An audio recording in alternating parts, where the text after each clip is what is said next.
Allez, bonjour à tous les amis, Thierry de la chaîne The Web Plastic Model. Aujourd'hui, on se voit pour une 9e vidéo concernant le montage de la Ferrari F430 Challenge au M24e proposé par Fujimi. Alors, donc dans cette 9e vidéo, on va voir comme à l'habitude depuis le début du montage de cette Ferrari, une partie carrosserie.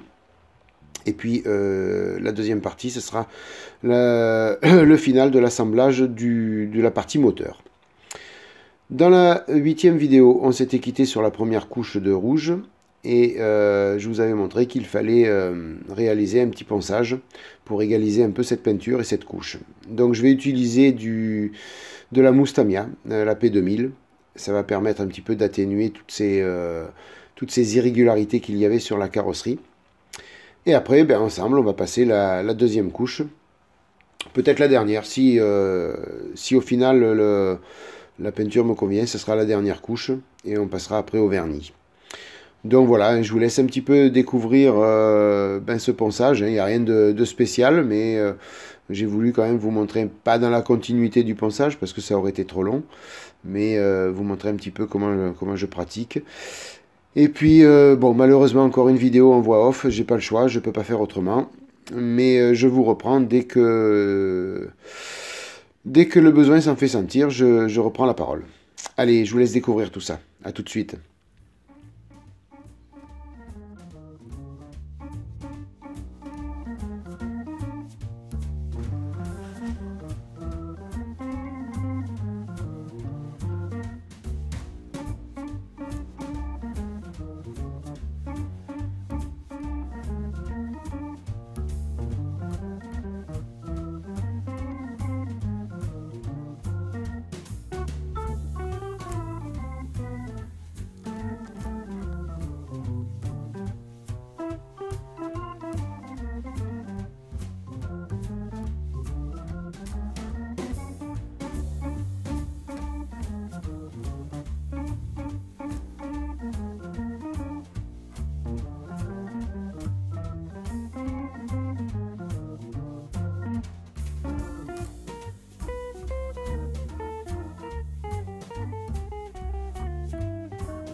Voilà, vous voyez, hein, donc pas mal de résidus de peinture.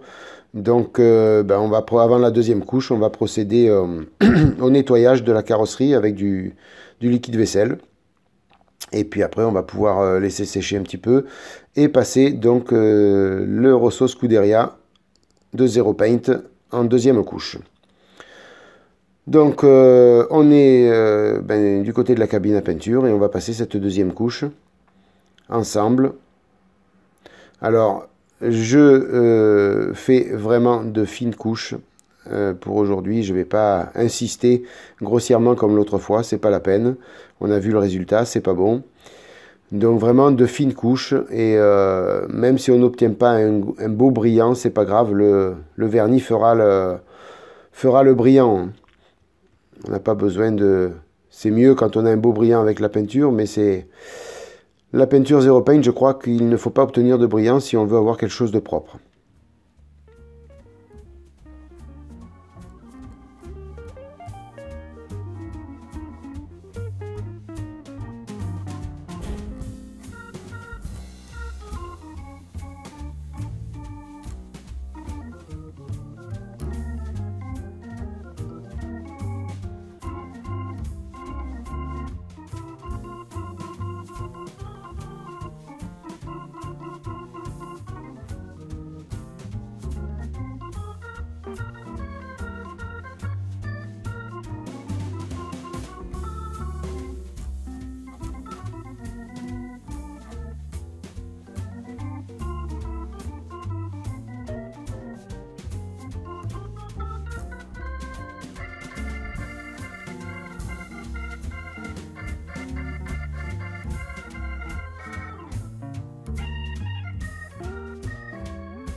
Voilà, donc pour cette couche, ben, ça sera terminé. Et je vais attendre un petit peu que ça sèche pour voir le résultat final.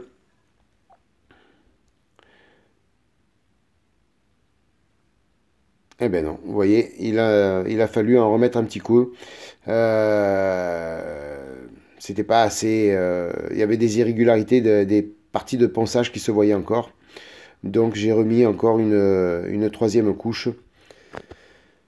Après avoir laissé sécher 10 minutes, à peu près un quart d'heure, hein. C'est pas la peine de laisser sécher plus. Cette peinture, on peut la passer comme ça au bout d'un quart d'heure. Passer la troisième, deuxième, troisième, quatrième couche s'il le fallait. Donc, maintenant tout est sec. Vous voyez le résultat, on obtient une peinture, on va dire satinée. Il n'y a pas un énorme brillant, mais c'est propre. Donc il n'y a pas d'irrégularité avec des fines couches. Franchement, la peinture, c'est du top dès l'instant où on respecte bien le processus de mettre des fines couches. Donc on obtient un beau satin. Et après, avec le vernis, la brillance arrivera avec le vernis, il n'y a pas de souci.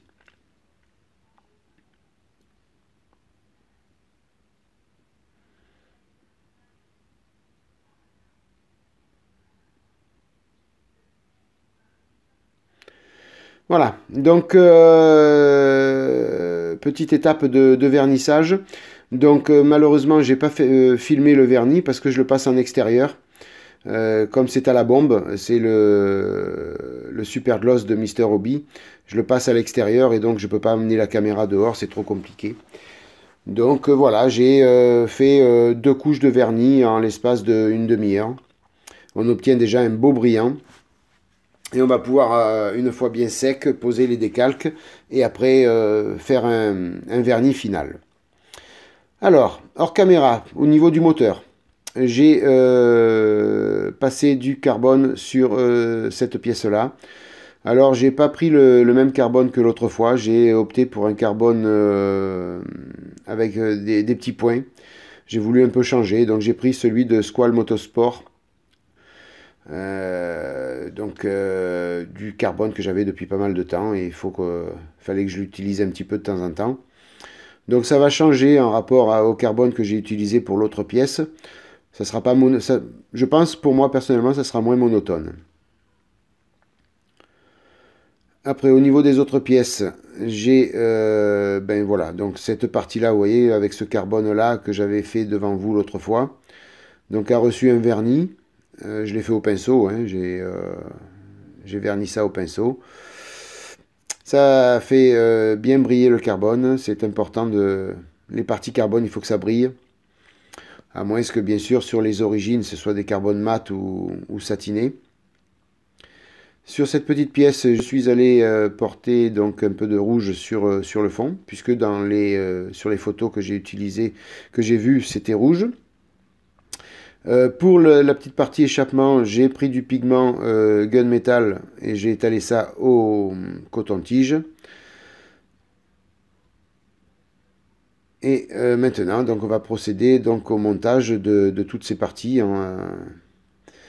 pour voir à peu près ce que ça donne. Donc je fais un petit montage à blanc et après je ferai ça avec la peinture. Avec la peinture, mille excuses. Avec la colle. Si on pouvait coller avec la peinture, ce serait aberrant, on va dire.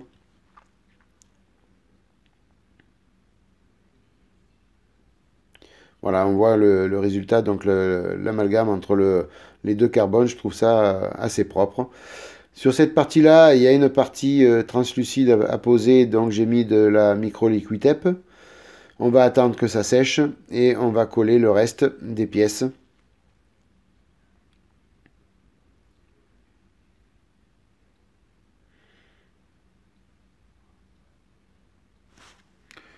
Donc j'utilise la colle liquide, hein, c'est pas la peine d'utiliser autre chose. Même si les pièces sont peintes, ça colle quand même.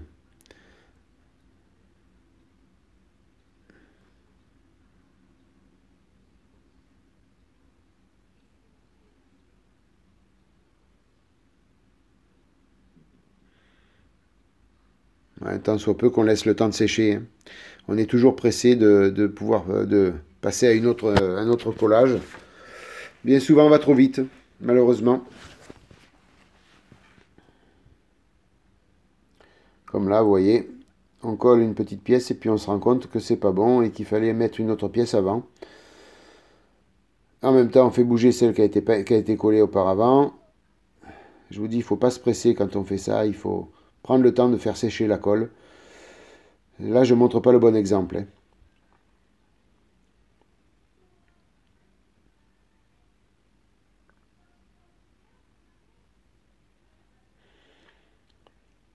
Et en se dépêchant, bien sûr, on fait la boulette, puisque j'ai oublié de mettre une pièce entre les deux, et il va falloir tout retirer.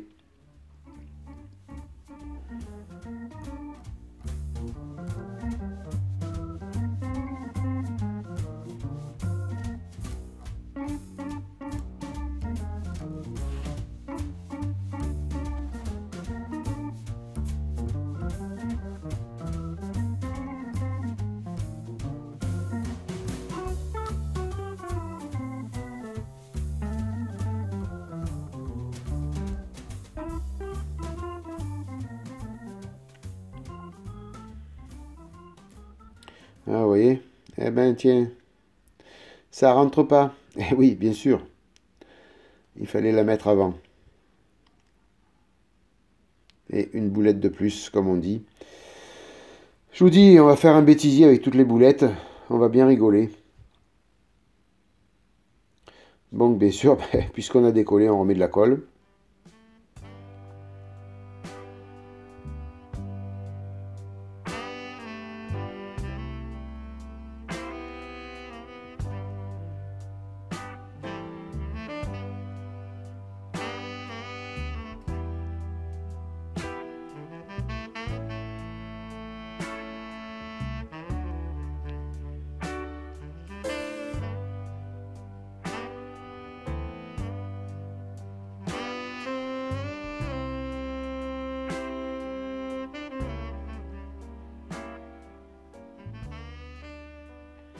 Donc il faut remettre un petit peu tout le tour. Bon, c'est une colle qui rentre par capillarité, mais il faut en mettre un petit peu de partout pour que ça tienne.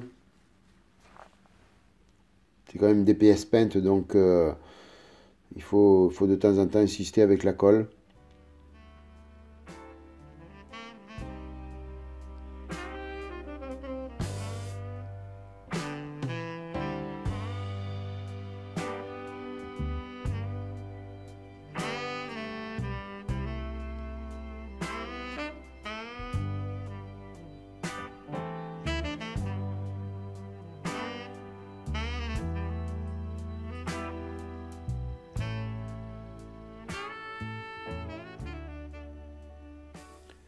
Maintenant, on va pouvoir venir mettre cette pièce. Il ne fallait pas la mettre avant.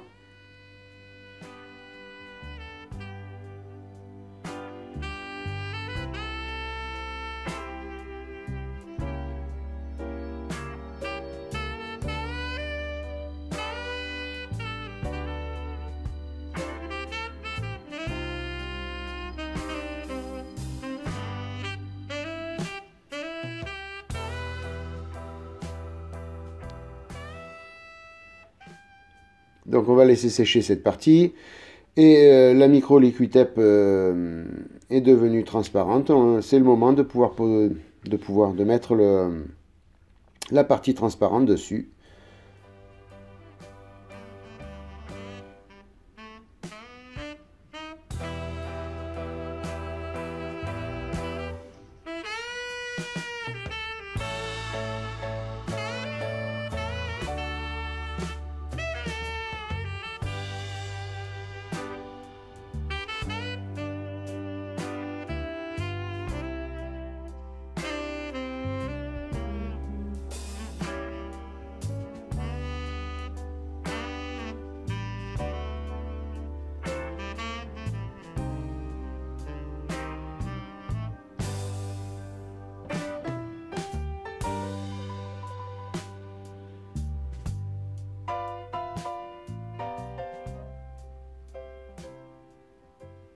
Voilà, oui, il faut bien presser les deux pièces ensemble pour que la micro liquid tape fasse son effet et colle bien.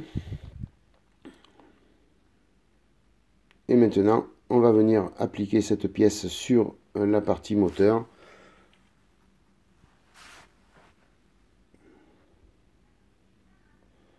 Donc rien de compliqué non plus, un petit peu de colle liquide et le tour est joué. Les parties à encoller sont loin de la partie transparente, donc on peut utiliser la colle liquide, il n'y a pas de souci.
Vous remarquerez, la partie transparente a du mal à prendre parce que la pièce noire était un petit peu galbée. Donc le galbe reprend un peu sa forme et la micro Liquitepe par contre elle ne tient pas bien à ce niveau là. On n'a pas le choix, c'est une pièce transparente, on ne peut pas faire autrement que de la coller avec la micro Liquitepe, mais j'aurais dû redresser un petit peu la partie noire avant de faire l'encollage, histoire que la vitre elle soit bien plate et que la partie qui la reçoit soit plate aussi. Bon, c'est pas grave, n'importe comment, ça va être caché après par l'habitacle, ça se verra pas trop. Donc c'est pas méchant, mais vraiment, quand on utilise la micro Liquitepe, il faut vraiment faire un montage à blanc de ces pièces, voir s'il n'y a pas de galbe, s'il n'y a pas de force qui va s'effectuer, parce que sinon ça se décolle. Voilà, toutes les pièces donc sont de la partie moteur sont collées. On va maintenant assembler tout ça sur le châssis. On va coller la partie baignoire sur le châssis et puis la partie moteur sur le châssis.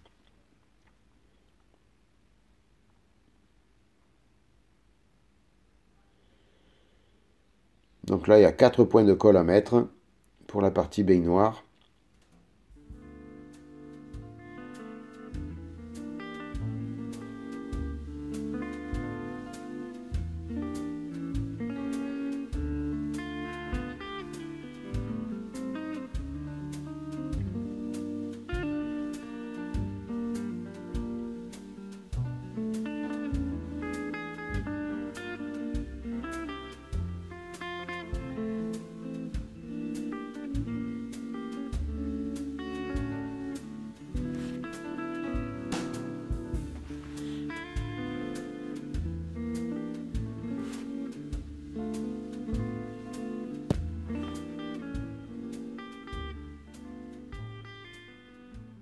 Maintenir, il faut faire une petite pression pour que... Pareil, des fois le châssis est un peu galbé aussi, hein, donc il faut maintenir une petite pression pour que la colle prenne bien rapidement et que tout soit en place.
Donc maintenant, on va coller cette partie moteur. Et la vidéo touchera sa fin dès l'instant où j'aurai fini de coller ça. Donc là, pareil, il n'y a rien de sorcier. On pose ça dans ses encoches. Un petit coup de colle liquide et puis le tour est joué. Hein. Il n'y a rien de compliqué dans ces étapes-là.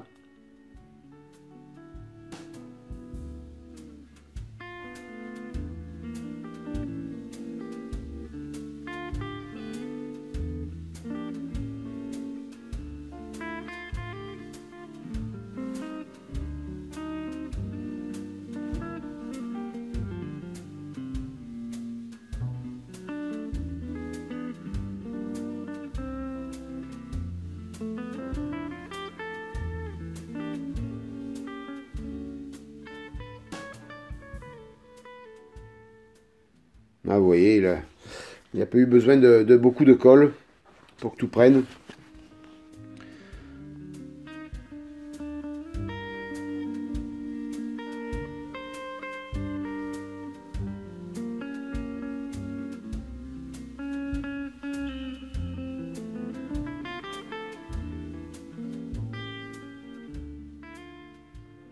Alors par sécurité, j'en remets toujours un peu. J'ai toujours peur que ça bouge après, mais normalement, avec ce que j'avais fait avant, ça suffisait amplement.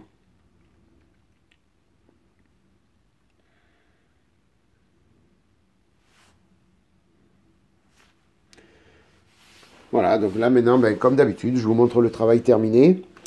Et puis, donc après, on va passer à la carrosserie. Et toutes les prochaines étapes, j'ai besoin de la carrosserie terminée. Donc, la prochaine vidéo, ça sera que sur la pose des décalques sur la carrosserie.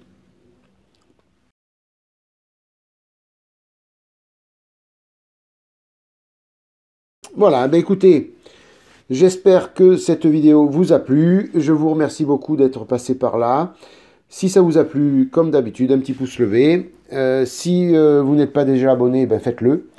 Je dépasse bientôt les 750 abonnés. Ça fait super plaisir de voir toutes ces personnes qui rejoignent ma chaîne. Donc merci encore 1000 fois pour votre fidélité. Et puis voilà, donc je vous remontre la carrosserie avec les 2 couches de vernis. Et puis en dessous, je vous mets donc la partie moteur assemblée sur le châssis avec la baignoire. Merci encore 1000 fois d'être passé par là. Je vous souhaite plein de bonnes choses, une bonne matinée, une bonne soirée, une bonne journée, selon l'heure à laquelle vous allez regarder cette vidéo. Et puis je vous dis à bientôt. Bye bye, à plus.